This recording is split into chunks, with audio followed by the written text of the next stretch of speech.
All right, welcome back to the new Sentinel, folks. Today we're diving into a Supreme Court decision that's got the whole country talking. Tennessee Senate Bill 1, the ban on gender-affirming care for minors. The court, in a 6-3 split, said the ban stands. That's puberty blockers, hormone therapy, all of it, off the table for anyone under 18 in Tennessee.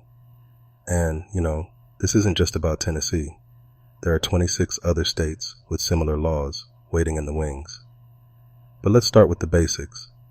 Ethan, you want to break down what the court actually did here?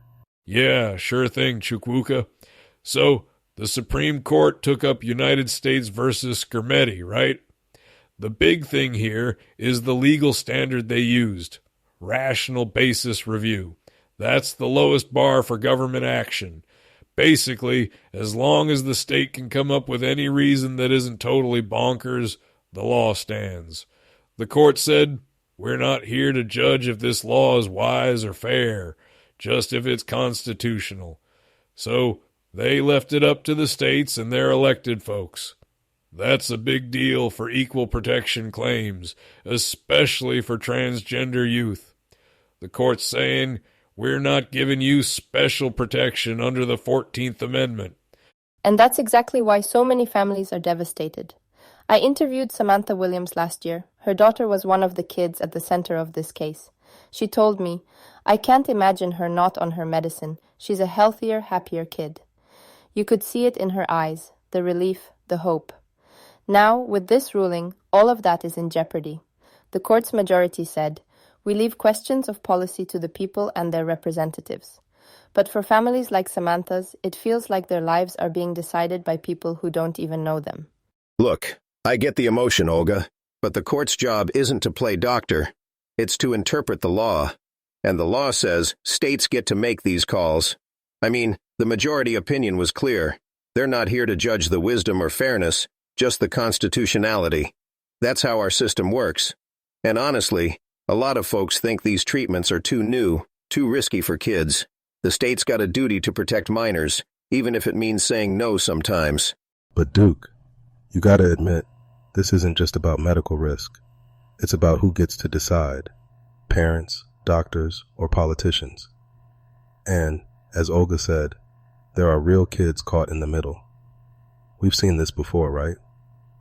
When the courts step back, it's the families who feel the fallout first. Yeah, and that's where this ruling really shifts the ground.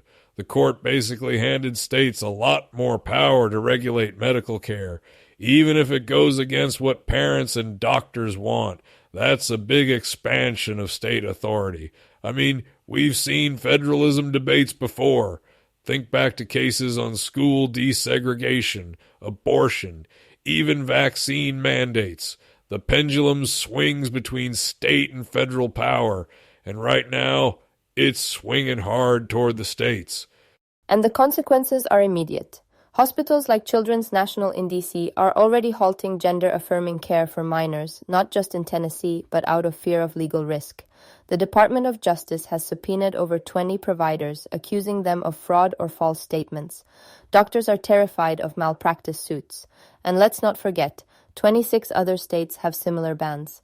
This isn't just a Tennessee story, it's a national wave, and it's chilling care everywhere. That's the point, though, Olga. States are supposed to be the laboratories of democracy. If Tennessee wants to take a stand, let them. If you don't like it, move to a state that fits your values. That's how federalism works. And look, I know it's tough for families, but the state's got to draw a line somewhere. We can't just let every new medical trend go unchecked, especially with kids. But Duke, it's not just about moving. Not everyone can just pack up and leave. And Ethan, you mentioned history. Remember when states used states' rights to block civil rights? Sometimes, federal intervention is what protects the vulnerable. I'm not saying this is the same, but the echoes are there. When the law changes, it's not just policy. It's people's lives, their health, their futures. Yeah, and I'll say this. Every time the court hands more power to the states, you get these ripple effects.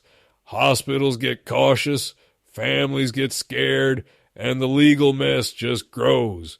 It's not just about one law.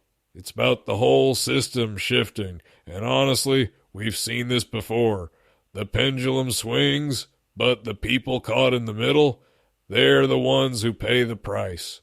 And that's why we're seeing such a huge cultural backlash. Hashtags like #Let Parents Decide and Trans Youth Are Sacred are everywhere. There are viral videos, celebrity testimonies, even documentaries like Heightened Scrutiny showing the emotional toll on families. It's not just a legal fight, it's a cultural one. People are mobilizing, telling their stories, refusing to be silent. And for healthcare providers, it's a nightmare. DOJ subpoenas, malpractice fears, and families literally moving across state lines just to get care for their kids. Yeah, I actually spoke to a military family last week, stationed in the South. 2 kids, one of them trans. When the local laws changed, they had to make a choice. Stay and risk their child's health, or uproot everything and move. They chose to move. That's not just a policy debate. That's a family torn apart by politics. And, we've talked about this before, how laws ripple through real lives. It's not just headlines. It's people packing up, leaving jobs, leaving friends, just to get basic care.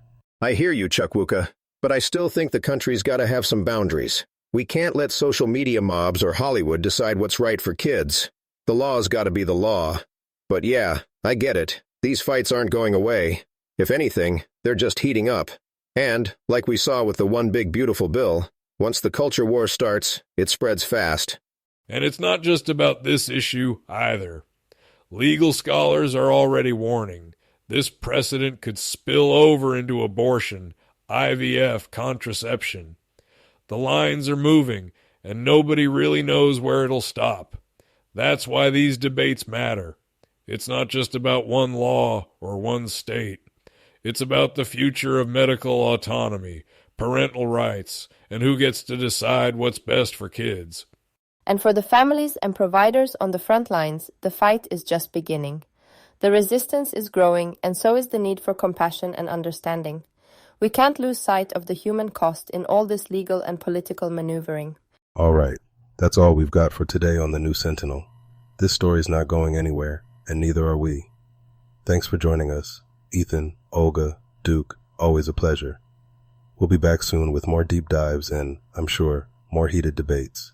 Take care, everyone. Stay sharp out there, folks. See you next time. Thank you, everyone. Let's keep listening to each other. Goodbye. Roger that. Out for now. Catch y'all next round.